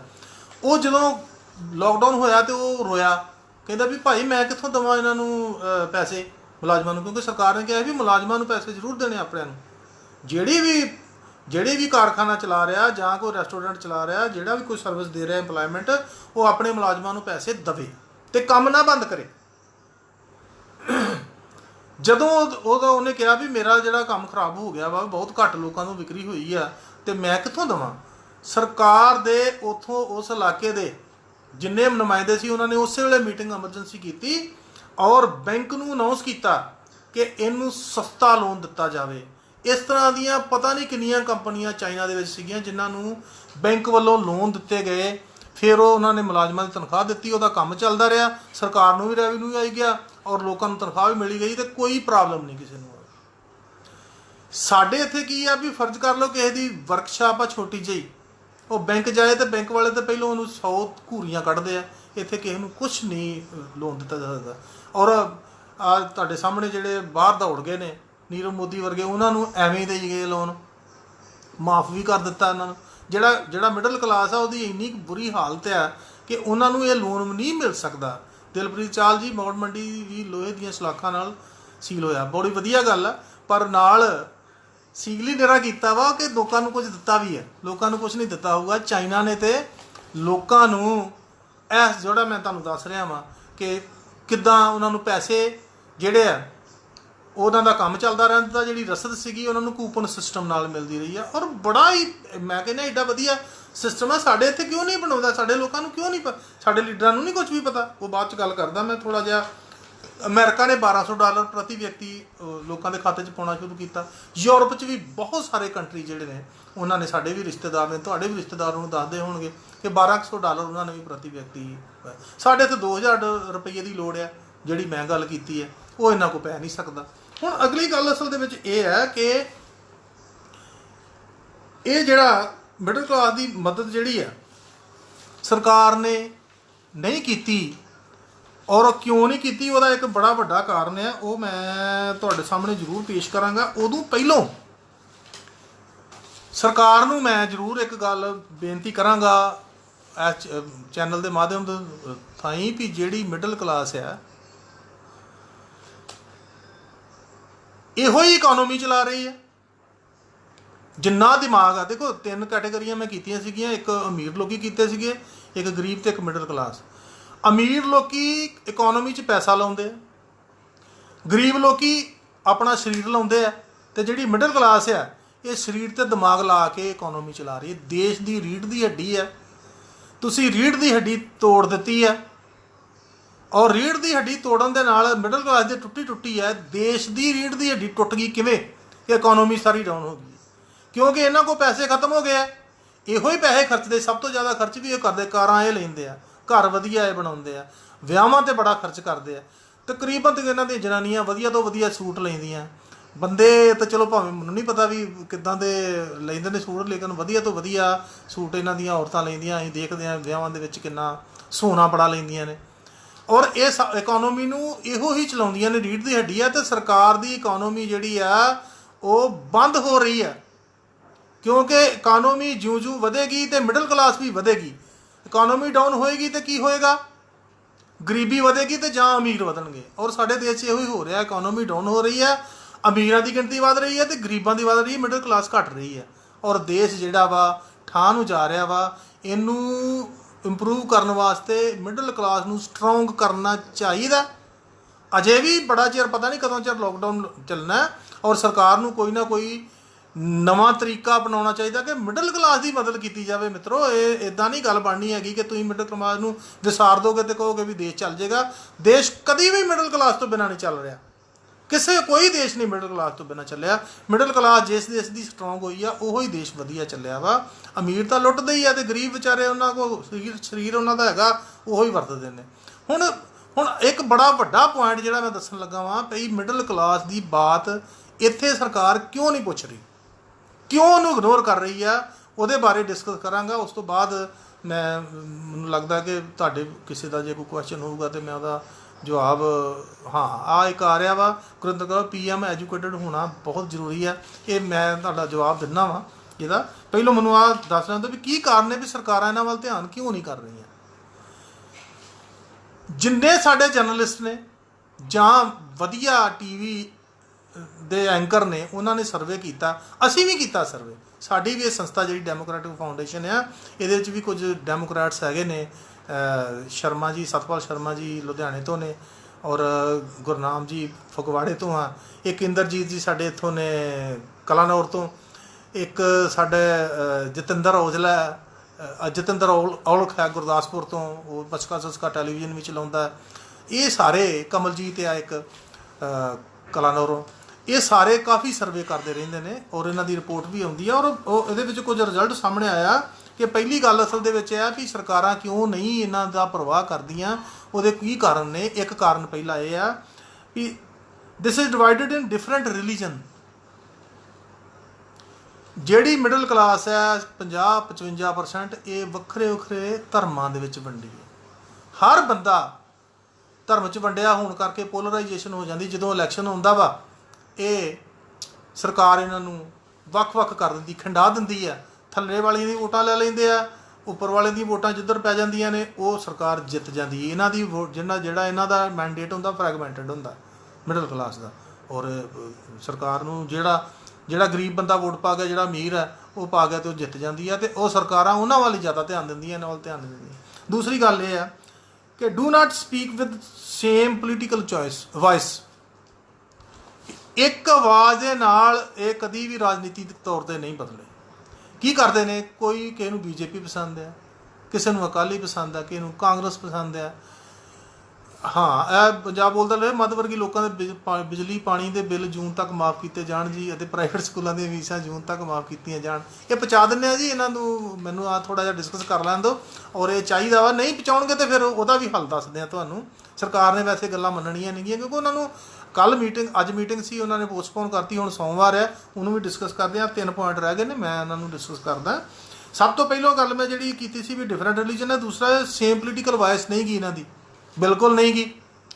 ਇੱਥੇ ਤੁਸੀਂ ਦੇਖ ਹੀ ਰਹੇ ਹੋ ਇਹਨਾਂ ਦਾ ਫੇਸਬੁੱਕ ਦੇ ਉੱਤੇ ਵੀ ਜਾਂ ਆਮ ਵੀ ਲੋਕਾਂ ਦਾ ਵੀ, ਇਹਨਾਂ ਦੀ ਇੱਕ ਆਵਾਜ਼ ਹੀ ਹੈ ਨਹੀਂ ਗੀ ਪੋਲੀਟੀਕਲ। ਕੋਈ ਕਿਸੇ ਨੂੰ ਪਸੰਦ ਕਰ ਰਿਹਾ, ਕੋਈ ਕਿਸੇ ਨੂੰ ਪਸੰਦ ਕਰ ਰਿਹਾ। ਇਸ ਕਰਕੇ ਇਹਨਾਂ ਦਾ ਇਫੈਕਟ ਜਿਹੜਾ ਟੋਟਲੀ ਪੋਲੀਟੀਕਲ ਦੇ ਉੱਤੇ ਉਹ ਹੋਰ ਤਰ੍ਹਾਂ ਦਾ ਪੈਂਦਾ ਵਾ। ਜ਼ਿਆਦਾ ਇਫੈਕਟ ਅਮੀਰਾਂ ਦਾ ਅਤੇ ਗਰੀਬਾਂ ਦਾ ਪੈਂਦਾ। ਇਸੇ ਕਰਕੇ ਉਹਨਾਂ ਦੇ ਵੱਲ ਨੂੰ ਜ਼ਿਆਦਾ ਝੁਕੀ ਹੋਈ ਹੈ ਸਰਕਾਰ। ਅਗਲੀ ਗੱਲ ਆ, ਨਾਟ ਇਨ ਐਕਟਿਵ ਪੋਲੀਟਿਕਸ। ਅਸੀਂ ਬੜੀ ਵਾਰੀ ਜ਼ੋਰ ਲਾਉਂਦੇ ਹਾਂ, ਬੜੇ ਲੋਕਾਂ ਨੂੰ ਕਹਿੰਦੇ ਹਾਂ ਵੀ ਤੁਸੀਂ ਆਓ ਪੋਲੀਟਿਕਸ ਦੇ ਵਿੱਚ, ਕਿਉਂਕਿ ਜਦੋਂ ਹੁਣ ਇੱਕ ਨੇ ਕੁਐਸਚਨ ਕੀਤਾ ਸੀਗਾ PM ਪੜ੍ਹਿਆ ਹੋਣਾ ਹੋਣਾ ਚਾਹੀਦਾ। ਜਿਹੜੀ ਮਿਡਲ ਕਲਾਸ ਆ, ਸਭ ਤੋਂ ਜ਼ਿਆਦਾ ਲੋਕ ਪੜ੍ਹੇ ਲਿਖੇ ਵੀਰ ਜੀ ਇਹੋ ਹੀ ਨੇ। ਦਿਮਾਗ ਵੀ ਇਹਨਾਂ ਦਾ ਜ਼ਿਆਦਾ, ਸਰੀਰ ਵੀ ਇਹਨਾਂ ਦਾ ਤੰਦਰੁਸਤ ਹੈ। ਔਰ ਇਹ ਜਿਹੜਾ ਪੋਲੀਟੀਕਲ ਸਿਸਟਮ ਆ, ਮਿਨਿਸਟਰ ਬਣਨਾ ਜਾਂ PM ਬਣਨਾ, ਕਿਸੇ ਵਿਭਾਗ ਨੂੰ ਸਾਂਭਣਾ, ਵਿਭਾਗ ਬਾਰੇ ਚੰਗੀ ਤਰ੍ਹਾਂ ਜਾਣਕਾਰੀ ਹੋਣੀ ਚਾਹੀਦੀ ਹੈ। ਇੱਕ ਜਿਵੇਂ ਕਾਲਜ ਦੇ ਵਿੱਚ ਇੱਕ ਸਬਜੈਕਟ ਹੈ, ਉੱਦਾਂ ਦਾ ਸਬਜੈਕਟ ਹੈ। ਲੇਕਿਨ ਹੁੰਦਾ ਕੀ ਆ ਵੀ ਅਸੀਂ ਜਿਹੜੇ ਲੋਕਾਂ ਨੂੰ ਚੁਣ ਲੈਂਦੇ ਆ ਉਹ ਅਨਪੜ੍ਹ ਹੁੰਦੇ ਆ, ਉਹ ਭਾਸ਼ਣ ਹੀ ਦਿੰਦੇ ਆ ਜਾਂ ਮਨ ਕੀ ਬਾਤ ਕਹਿੰਦੇ ਆ। ਜਨ ਕੀ ਬਾਤ ਉਹਨਾਂ ਨੇ ਕਦੀ ਕੀਤੀ ਨਹੀਂ ਗੀ, ਜਿਹੜੀ ਕਿ ਅੱਜ ਅਸੀਂ ਜਨ ਕੀ ਬਾਤ ਕਰ ਰਹੇ ਹਾਂ। ਹੁੰਦਾ ਕੀ ਆ ਕਿ ਉਹਨਾਂ ਲੋਕਾਂ ਨੂੰ ਉਹ ਐਵੇਂ ਟਪਲੀਆਂ ਜਿਹੀਆਂ ਮਾਰ ਕੇ ਚੱਲ ਜਾਂਦੇ ਨੇ, ਡਾਇਲਾਗ ਜੇ ਮਾਰ ਕੇ। ਜੇ ਮੱਧ ਵਰਗ ਦੇ ਲੋਕੀ ਪੋਲੀਟਿਕਸ ਦੇ ਵਿੱਚ ਆਉਣਗੇ ਤਾਂ ਉਹ ਜ਼ਰੂਰ ਹੀ ਉਹਨਾਂ ਨੂੰ ਸਬਜੈਕਟ ਨੂੰ ਬੜਾ ਸੀਰੀਅਸਲੀ ਲੈਣਗੇ ਔਰ ਚੰਗੀ ਤਰ੍ਹਾਂ ਲੋਕਾਂ ਦੇ ਮਸਲੇ ਹੱਲ ਕਰਨਗੇ। ਐਕਟਿਵ ਪੋਲੀਟਿਕਸ ਵਿੱਚ ਇਹਨਾਂ ਨੂੰ ਆਉਣਾ ਚਾਹੀਦਾ। ਜੇ ਇਹ ਨਹੀਂ ਆ ਰਹੇ ਤਾਈਆਂ ਕਰਕੇ ਦੇਸ਼ ਦਾ ਇੰਨਾ ਬੁਰਾ ਹਾਲ ਹੈ। ਅਗਲਾ ਪੁਆਇੰਟ ਹੈਗਾ ਵਾ, only to mint money to raise standard of living. ਇਹ ਕਰ ਕੀ ਰਹੇ ਨੇ? ਇਹਨਾਂ ਦਾ ਧਿਆਨ ਹੀ ਪੈਸੇ ਕਮਾਉਣ ਵੱਲ ਆ। ਘਰ ਬਣਾ ਲਿਆ, ਫਿਰ ਉਹਨੂੰ ਢਾਹ ਕੇ ਚੰਗਾ ਬਣਾ ਲਿਆ, ਵੱਡੀ ਕੋਠੀ ਬਣਾ ਲਈ, ਗੁਆਂਢੀ ਨਾਲੋਂ ਵੱਡੀ ਬਣਾ ਲਈ, ਕਾਰ ਲੈ ਲਈ, ਗੁਆਂਢੀ ਨਾਲੋਂ ਵੱਡੀ ਕਾਰ ਲੈ ਲਈ, ਵਧੀਆ ਕੱਪੜੇ ਪਾ ਲਏ, ਔਰਤਾਂ ਨੇ ਸੋਨਾ ਲੈ ਲਿਆ, ਵਿਆਹਾਂ ਦੇ ਵਿੱਚ ਜ਼ਿਆਦਾ ਖਰਚ ਕਰ ਲਿਆ। ਇਹ ਇਕੋਨੋਮੀ ਨੂੰ ਤਾਂ ਬੂਸਟ ਕਰਦਾ ਹੈ, ਲੇਕਿਨ ਇਹ ਮਟੀਰੀਅਲਿਸਟਿਕ ਸੋਚ ਦੇ ਨਾਲ ਜੇ ਕਿਤੇ ਆਪਾਂ ਨੂੰ ਸੰਭਾਵਨਾ ਹੈ ਕਿ ਕਿਤੇ ਦੁਗਣੀ ਕੀਮਤ ਵਸੂਲ ਨਾ ਕਰ ਲੈਣ, ਸਰਕਾਰ ਬਹੁਤ ਮਾੜੀ ਨੀਤੀ ਨਾਲ ਚੱਲ ਰਹੀ। ਬਿਲਕੁਲ ਬਿਲਕੁਲ ਠੀਕ ਹੈ ਗੱਲ। ਔਰ ਇਹ ਜਿਹੜਾ ਸਾਡਾ ਖਰਚਾਊਪਣ ਆ, ਜਿੰਨਾ ਹੀ ਜ਼ਿਆਦਾ ਖਰਚਦੇ ਆ, ਸਰਕਾਰ ਜਿਹੜੀ ਹੈ ਉਹ ਸਾਡੇ 'ਤੇ ਭਾਰ ਪਾਈ ਜਾਂਦੀ ਹੈ। ਸਭ ਤੋਂ ਜ਼ਿਆਦਾ ਅਸੀਂ ਟੈਕਸ ਵੀ ਇਹੀ ਦਿੰਦੇ ਹਾਂ ਅਤੇ ਸਾਡਾ ਉਹਦੇ ਵੱਲ ਪੋਲੀਟਿਕਸ ਵੱਲ ਖਿਆਲ ਨਹੀਂ ਗਾ। ਮੇਰੀ ਬੇਨਤੀ ਇਹ ਆ, ਹੁਣ ਮੈਂ ਸਰਕਾਰ ਨੂੰ ਵੀ, ਜਿਹੜੀ ਤੁਸੀਂ ਗੱਲ ਕੀਤੀ ਹੈ, ਸਰਕਾਰ ਨੂੰ ਵੀ ਬੇਨਤੀ ਕਰਨਾ ਚਾਹੁੰਦਾ ਮੇਰੇ ਮਾਧਿਅਮ ਦੇ ਥਰੂ, ਅਤੇ ਲੋਕਾਂ ਨੂੰ ਵੀ। ਇਹ 2 ਗੱਲਾਂ ਮੈਂ ਜ਼ਰੂਰ ਕਰਨਾ ਚਾਹਾਂਗਾ ਕਿ ਸਰਕਾਰ ਨੂੰ ਇਹਨਾਂ ਨੂੰ ਸਹਾਇਤਾ ਕਰਨੀ ਕਿਉਂ ਜ਼ਰੂਰੀ ਹੈ। ਇਹ ਬਹੁਤ ਹੀ ਇੱਕ ਇੰਪੋਰਟੈਂਟ ਪੁਆਇੰਟ ਹੈ ਵੀ ਸਰਕਾਰ ਨੂੰ ਇਹਨਾਂ ਦੀ ਸਹਾਇਤਾ ਕਰਨੀ ਕਿਉਂ ਜ਼ਰੂਰੀ ਆ। ਉਹਦਾ ਕਾਰਨ ਕੀ ਹੈ ਕਿ ਜਿਹੜੀ ਇਕੋਨਮੀ ਗਰੋ ਕਰੇਗੀ ਉਹਦੀ ਮੈਂ ਅੱਗੇ ਵੀ ਗੱਲ ਕਰ ਦਿੱਤੀ ਵੀ ਉਹਦੀ ਮਿਡਲ ਕਲਾਸ ਵਧੇਗੀ ਤੇ ਇਕਨੋਮੀ ਗਰੋ ਕਰੇਗੀ। ਜੇ ਇਹ ਥੱਲੇ ਚੱਲ ਗਈ ਤੇ ਬੇੜਾ ਗਰਕ ਹੋ ਜਾਊਗਾ ਦੇਸ਼ ਦਾ। ਦੇਸ਼ ਨੂੰ ਉੱਚਾ ਰੱਖਣ ਵਾਸਤੇ, ਦੇਸ਼ ਨੂੰ ਡਿਵੈਲਪ ਕਰਨ ਵਾਸਤੇ ਇਹ ਇਕਨੋਮੀ ਜਿਹੜੀ ਆ ਉਹਨੂੰ ਚਲਾਉਣ ਵਾਸਤੇ ਮਿਡਲ ਕਲਾਸ ਨੂੰ ਪੈਸਾ ਜ਼ਰੂਰ ਦੇਣਾ ਚਾਹੀਦਾ ਵਾ। ਇਹ ਸੰਕਟ ਦੇ ਸਮੇਂ ਜੇ ਮਿਡਲ ਕਲਾਸ ਦੀ ਮਦਦ ਨਹੀਂ ਕਰਦੀ ਸਰਕਾਰ ਤੇ ਫਿਰ ਦੇਸ਼ ਦਾ ਕਚੂੰਬਰ ਜ਼ਰੂਰ ਨਿਕਲੇਗਾ। ਔਰ ਮੇਰੀ ਬੇਨਤੀ ਮਿਡਲ ਕਲਾਸ ਨੂੰ ਇਹ ਆ ਵੀ ਹੁਣ ਇਸ ਵੇਲੇ ਤੁਹਾਨੂੰ ਇਹ ਸਾਰਾ ਕੁਝ ਪਤਾ ਲੱਗ ਗਿਆ, ਰਾਜਾਂ ਸਟੇਟਾਂ ਦੀਆਂ ਸਰਕਾਰਾਂ ਦਾ ਵੀ, ਸੈਂਟਰ ਦੀ ਸਰਕਾਰ ਦਾ ਵੀ ਇਹ ਕਰ ਕੀ ਰਹੇ ਨੇ। ਜਦੋਂ ਯਾਰ ਕੋਈ ਸੰਕਟ ਸਾਡੇ ਤੇ ਆਉਂਦਾ ਉਦੋਂ ਤੇ ਇਹਨਾਂ ਨੂੰ ਸਾਡਾ ਚੇਤਾ ਨਹੀਂ ਆਉਂਦਾ। ਅੱਗੇ ਪਿੱਛੇ ਗੱਡੀਆਂ ਲੈ ਕੇ ਜਿਵੇਂ ਬਗਦਾਦ ਦੀ ਲੜਾਈ ਲੜਨ ਚੱਲੇ ਹੁੰਦੇ ਆ, ਐਨੂੰ ਤੁਰੇ ਫਿਰਦੇ ਆ, ਕੋਈ ਐਨ ਤੁਰਿਆ ਫਿਰਦਾ ਵਾ ਬਿਨਾਂ ਕਿਸੇ ਗੱਲ ਦੇ ਉੱਤੋਂ। ਇਸ ਕਰਕੇ ਸਾਨੂੰ ਇਹ ਚਾਹੀਦਾ ਵਾ ਕਿ ਜ਼ਰੂਰ ਜਿਹੜੀ ਸਰਕਾਰ ਆ ਉਹਦੇ ਵਿੱਚ ਐਕਟਿਵ ਪਾਰਟੀਸਪੇਸ਼ਨ ਕਰੀਏ ਔਰ ਇਹ ਸਰਕਾਰਾਂ ਜਿਹੜੀਆਂ ਨੇ ਇਹਨਾਂ ਵੱਲ ਖਿਆਲ ਰੱਖੀਏ। ਇਹਨਾਂ ਦੀ ਜਵਾਬਦੇਹੀ ਜਿਹੜੀ ਆ ਆਪਾਂ ਨੂੰ ਸੰਵਿਧਾਨ ਦਾ preamble, directive principle of state policy, fundamental rights, ਇਹ ਤਿੰਨੇ ਚੀਜ਼ਾਂ ਪੜ੍ਹ ਕੇ ਔਰ ਜਵਾਬਦੇਹੀ ਕਰਨੀ ਚਾਹੀਦੀ ਵੀ ਸਾਡੇ ਰੂਲ ਕੀ ਕਹਿੰਦੇ ਨੇ ਤੇ ਸਰਕਾਰਾਂ ਕਰ ਕੀ ਰਹੀਆਂ ਨੇ, ਕਰਨਾ ਕੀ ਚਾਹੀਦਾ ਜੀ ਤੇ ਕਰ ਕੀ ਰਹੀਆਂ ਨੇ। ਡੈਮੋਕ੍ਰੇਸੀ ਦੇ ਵਿੱਚ ਸਾਡਾ ਰਾਜ ਆ, ਅਸੀਂ ਰਾਜੇ ਆ, ਲੇਕਿਨ ਅਸੀਂ ਇਹਨਾਂ ਨੂੰ ਚੁਣਿਆ ਤੇ ਹੈਗਾ ਆਪਣੇ ਕੰਮ ਕਰਨ ਵਾਸਤੇ। ਜਿਵੇਂ ਅਸੀਂ ਆਪਣਾ ਇੱਕ ਮਕਾਨ ਬਣਾਉਂਦੇ ਆ ਤੇ ਮਕਾਨ ਬਣਾਉਣ ਵਾਸਤੇ ਅਸੀਂ ਠੇਕੇਦਾਰ ਲਾਉਂਦੇ ਆ ਵੀ ਸਾਡਾ ਆਹ ਚੀਜ਼ਾਂ ਬਣਾ ਦੇ, ਤੇ ਜੇ ਮਕਾਨ ਬਣਾ ਕੇ ਉਹ ਕਹੇ ਵੀ ਭਾਈ ਤੁਸੀਂ ਤਾਂ ਬਰਾਂਡੇ 'ਚ ਸੌਂ, ਮੈਂ ਬਣਾਇਆ, ਮੈਂ ਸੌਂਨਾ ਇੱਥੇ, ਇਹਦਾ ਲੀਡਰ ਕਰ ਰਿਹਾ। ਅਸੀਂ ਚੁਣਨੇ ਤੇ ਇਸ ਕਰਕੇ ਵੀ ਸਾਡੇ ਕੰਮ ਕਰੇ, ਲੇਕਿਨ ਕੀ ਆ ਜਦੋਂ ਬਣ ਜਾਂਦੇ ਆ ਸਾਨੂੰ ਕਹਿੰਦੇ ਵੀ ਤੁਸੀਂ ਤਾਂ ਕੀੜੇ ਮਕੌੜੇ ਹੋ, ਗਾਂਹ ਜਾਓ ਇੱਥੋਂ ਤੇ ਅਸੀਂ ਸਾਰਾ ਕੁਝ ਆ। ਜਦੋਂ ਇੱਦਾਂ ਦੀ ਸੋਚ ਡਿਵੈਲਪ ਹੋਈ ਜਾ ਰਹੀ ਆ ਤੇ ਫਿਰ ਸਾਨੂੰ ਜ਼ਰੂਰ ਐਕਟਿਵ ਹੋਣਾ ਚਾਹੀਦਾ, ਪੋਲੀਟਿਕਸ ਵਿੱਚ ਆਉਣਾ ਚਾਹੀਦਾ, ਪੜ੍ਹਨਾ ਚਾਹੀਦਾ, ਸੰਵਿਧਾਨ ਨੂੰ ਜ਼ਰੂਰ ਪੜ੍ਹਨਾ ਚਾਹੀਦਾ ਵਾ। ਸੰਵਿਧਾਨ ਦੀ ਓਟ ਲੈ ਕੇ ਫਿਰ ਸਾਨੂੰ ਵੀ ਅੱਗੇ ਪੋਲੀਟਿਕਸ ਵਿੱਚ ਆਉਣਾ ਚਾਹੀਦਾ ਵਾ। ਵੱਧ ਤੋਂ ਵੱਧ ਸਾਡੇ ਬੱਚਿਆਂ ਨੂੰ ਗਿਆਨ ਦੇਵੋ ਕਿ ਪੋਲੀਟਿਕਸ ਵਿੱਚ ਜਿਵੇਂ ਧਾਰਮਿਕ ਤੁਸੀਂ ਕਿਤਾਬਾਂ ਪੜ੍ਹਦੇ ਹੋ, ਇਹਦੇ ਨਾਲ ਨਾਲ ਤੁਹਾਨੂੰ ਸੰਵਿਧਾਨ ਵੀ ਜ਼ਰੂਰ ਪੜ੍ਹਨਾ ਚਾਹੀਦਾ ਵਾ। ਰੈਵੋਲੂਸ਼ਨਰੀ ਕਿਤਾਬਾਂ ਜ਼ਰੂਰ ਪੜ੍ਹਨੀਆਂ ਚਾਹੀਦੀਆਂ ਨੇ ਤਾਂ ਕਿ ਤੁਹਾਡੇ ਅੰਦਰ ਦੇਸ਼ ਦੇ ਵਾਸਤੇ ਜਜ਼ਬਾ ਪੈਦਾ ਹੋਵੇ। ਜਿਹੜੀ ਸੂਡੋ ਨੈਸ਼ਨਲਿਜ਼ਮ ਜਿਹੜੀ ਸਾਡੇ ਸਾਹਮਣੇ ਪੈਦਾ ਕੀਤੀ ਜਾਂਦੀ ਹੈ, ਹੁਣ ਤੁਸੀਂ ਪਛਾਣ ਸਕੋ। ਰਾਸ਼ਟਰ ਜਿਹੜਾ ਵਧੀਆ ਬਣਾਉਣ ਵਾਸਤੇ, ਇੰਡੀਅਨਨੈਸ ਬਣਾਉਣ ਵਾਸਤੇ, ਨਾ ਹਿੰਦੂ ਸਿੱਖ ਮੁਸਲਮਾਨ ਨਹੀਂ, ਨਾ ਜਾਤੀਆਂ 'ਚ ਵੰਡਣ ਵਾਸਤੇ, ਇੱਕ ਇੰਡੀਆ ਜਿਵੇਂ ਇੰਗਲੈਂਡ ਆ, ਕੈਨੇਡਾ ਹੈ, ਅਮਰੀਕਾ, ਇੱਦਾਂ ਇੱਕ ਇੰਡੀਆ ਜਿਹੜਾ ਵਾ ਅਸੀਂ ਇੰਡੀਅਨ ਅਖਵਾਈਏ, ਨਾ ਕਿ ਕਿਸੇ ਜਾਤੀ ਜਾਂ ਧਰਮ ਦੇ ਨਾਲ ਅਖਵਾਈਏ। ਜਦੋਂ ਵੀ ਕੋਈ ਇੱਦਾਂ ਦੀ ਪ੍ਰੋਬਲਮ ਆਉਂਦੀ ਆ, ਹੁਣ ਤੁਸੀਂ ਦੇਖਿਆ ਹੀ ਆ ਕਿ ਕਰੋਨਾ ਨੂੰ ਵੀ ਇੱਕ ਧਰਮ ਦੇ ਨਾਲ ਜੋੜੀ ਜਾਂਦੇ ਨੇ। ਪਹਿਲੋਂ ਉਹ ਤਬਲੀਗੀ ਨਾਲ ਜੋੜਿਆ, ਫਿਰ ਇੱਥੇ ਹੁਣ ਸਿੱਖਾਂ ਨਾਲ ਜੋੜੀ ਜਾਂਦੇ ਨੇ। ਇਹ ਕੋਈ ਗੱਲਾਂ ਨਹੀਂ ਕਰਨ ਵਾਲੀਆਂ। ਜਿਹੜਾ ਬੰਦਾ ਬਿਮਾਰ ਆ ਉਹ ਕੋਈ ਵੀ ਹੋ ਸਕਦਾ। ਕਿਸੇ ਧਰਮ ਦੇ ਨਾਲ ਇਹੋ ਜਿਹੀ ਗੱਲ ਕੋਈ ਨਹੀਂ ਕਰਨੀ ਚਾਹੀਦੀ। ਸਾਨੂੰ ਇੱਕ ਇੰਡੀਆ, ਸਟਰੋਂਗ ਇੰਡੀਆ ਡਿਵੈਲਪ ਕਰਨ ਵਾਸਤੇ ਮਿਡ ਕਲਾਸ ਜਿਹੜੀ ਮਿਡਲ ਕਲਾਸ ਆ ਉਹਨੂੰ ਅੱਗੇ ਆਉਣਾ ਚਾਹੀਦਾ ਵਾ। ਜੇ ਸਾਡੇ ਨਾਲ ਜ਼ਿਆਦਤੀਆਂ ਕਰ ਰਹੀ ਹੈ ਸਰਕਾਰ ਤੇ ਸਾਨੂੰ ਜ਼ਰੂਰ ਪਛਾਣਨਾ ਚਾਹੀਦਾ। Government want to class upper lower not middle. ਹਾਂ ਉਹੀ ਗੱਲ ਹੈ ਇੰਦਰਜੀਤ ਜੀ, ਬਿਲਕੁਲ ਤੁਸੀਂ ਠੀਕ ਕਿਹਾ ਵਾ। ਔਰ ਮੈਨੂੰ ਲੱਗਦਾ ਕਿ ਇਹੋ ਹੀ ਗੱਲ ਆ। ਮੈਂ ਤੁਹਾਡਾ ਸਾਰਿਆਂ ਦਾ ਸ਼ੁਕਰਗੁਜ਼ਾਰ ਹਾਂ ਕਿ ਤੁਸੀਂ ਮੈਨੂੰ ਸੁਣਿਆ। ਮੇਰਾ ਇੰਨਾ ਹੀ ਲੈਕਚਰ ਸੀਗਾ। ਮੈਂ ਫਿਰ ਆਖਰੀ ਬੇਨਤੀ ਕਰਨ ਚੱਲਾਂ ਕਿ ਜਿਹੜੀ ਮਿਡਲ ਕਲਾਸ ਆ ਮਿੱਤਰੋ, ਤੁਸੀਂ ਉੱਠੋ, ਐਕਟਿਵ ਪੋਲੀਟਿਕਸ ਵਿੱਚ ਆਓ, ਸੰਵਿਧਾਨ ਨੂੰ ਪੜ੍ਹੋ, ਕੁਝ ਮੱਦਾਂ ਉਹਨਾਂ ਦੀਆਂ ਪੜ੍ਹੋ, ਜਿੰਨੀਆਂ ਕੁ ਤੁਸੀਂ ਪੜ੍ਹ ਸਕਦੇ ਹੋ ਪੜ੍ਹੋ। ਨਹੀਂ ਤਾਂ ਸਾਨੂੰ ਮੈਂ ਇਹਦੇ 'ਤੇ ਵੀ ਕੋਈ ਲਾਈਵ ਹੋਵਾਂ ਕਿਸੇ ਦਿਨ ਸੰਵਿਧਾਨ 'ਤੇ ਵੀ, ਕਿ ਸੰਵਿਧਾਨ ਵਿੱਚ ਕੀ ਕੀ ਲਿਖਿਆ ਵਾ, ਉਹ ਮਤਲਬ ਕੀ ਸਾਨੂੰ ਚਾਹੀਦਾ ਵਾ। ਔਰ ਪੋਲੀਟਿਕਸ ਵਿੱਚ ਸਾਨੂੰ ਜ਼ਰੂਰੀ ਆਉਣਾ ਚਾਹੀਦਾ। ਹੁਣ ਇਹਨਾਂ ਦਾ ਭਾਂਡਾ ਸਾਡੇ ਸਾਹਮਣੇ ਭੱਜ ਗਿਆ ਵਾ। ਇਹਨਾਂ ਦਾ ਜਿਹੜਾ ਮਖੌਟਾ ਪਾਇਆ ਸੀਗਾ ਵੀ ਅਸੀਂ ਬਹੁਤ ਕੁਝ ਕਰ ਸਕਦੇ ਹਾਂ, ਸਾਨੂੰ ਇਹਨਾਂ ਦੀ ਨਲਾਇਕੀ ਦਾ ਪਤਾ ਲੱਗ ਗਿਆ। ਸਾਰੀਆਂ ਪਾਰਟੀਆਂ ਦੀ ਨਲਾਇਕੀ, ਆਪੋਜੀਸ਼ਨਾਂ ਦਾ ਵੀ ਜੋ ਇਹਨਾਂ ਰੌਲਾ ਪਾਇਆ ਆਪੋਜੀਸ਼ਨ ਵਾਲਿਆਂ ਨੂੰ ਉਹ ਵੀ ਪਤਾ ਲੱਗ ਗਿਆ। ਆਉਣ ਵਾਲਾ ਸਮਾਂ ਐਤਕਾਂ 2022 ਦੇ ਵਿੱਚ ਜਿਹੜੀਆਂ ਇਲੈਕਸ਼ਨਸ ਹੋਣੀਆਂ ਨੇ ਉਹਦੇ ਵਿੱਚ ਆਪਾਂ ਨੂੰ ਵੱਧ ਚੜ੍ਹ ਕੇ ਹਿੱਸਾ ਲੈਣਾ ਚਾਹੀਦਾ। ਮੈਂ ਰਾਜਨੀਤਿਕ ਗੱਲ ਹੀ ਹੁਣ ਸਿੱਧੀ ਕਰ ਦਿੰਦਾ ਕਿ ਸਾਨੂੰ ਵੱਧ ਚੜ੍ਹ ਕੇ ਹਿੱਸਾ ਲੈਣਾ ਚਾਹੀਦਾ ਔਰ ਇੱਕ ਇਹੋ ਜਿਹਾ ਮਾਹੌਲ ਬਣਾਉਣਾ ਚਾਹੀਦਾ ਵਾ ਜਿਹਦੇ ਵਿੱਚ ਆਮ ਲੋਕਾਂ ਦੀ ਸਰਕਾਰ ਹੋਵੇ, ਮੱਧ ਵਰਗੀ ਲੋਕਾਂ ਦੀ ਸਰਕਾਰ ਹੋਵੇ, ਜਿਹਦੇ 'ਚ ਪੜ੍ਹੇ ਲਿਖੇ ਬੰਦੇ ਜਿਹੜੇ ਮਿਨਿਸਟਰ ਬਣਨ, ਹਰ ਡਿਪਾਰਟਮੈਂਟ ਬੜੇ ਸੁਚੱਜੇ ਢੰਗ ਨਾਲ ਚੱਲੇ। ਇਹੋ ਹੀ ਮੇਰੀ ਆਸ ਆ। ਤੁਹਾਡੇ ਕੋਲੋਂ ਸਾਰਿਆਂ ਤੋਂ ਉਮੀਦ ਆ। ਬਹੁਤ ਬਹੁਤ ਤੁਹਾਡਾ ਧੰਨਵਾਦ। ਬਹੁਤ ਬਹੁਤ ਸਤਿ ਸ਼੍ਰੀ ਅਕਾਲ।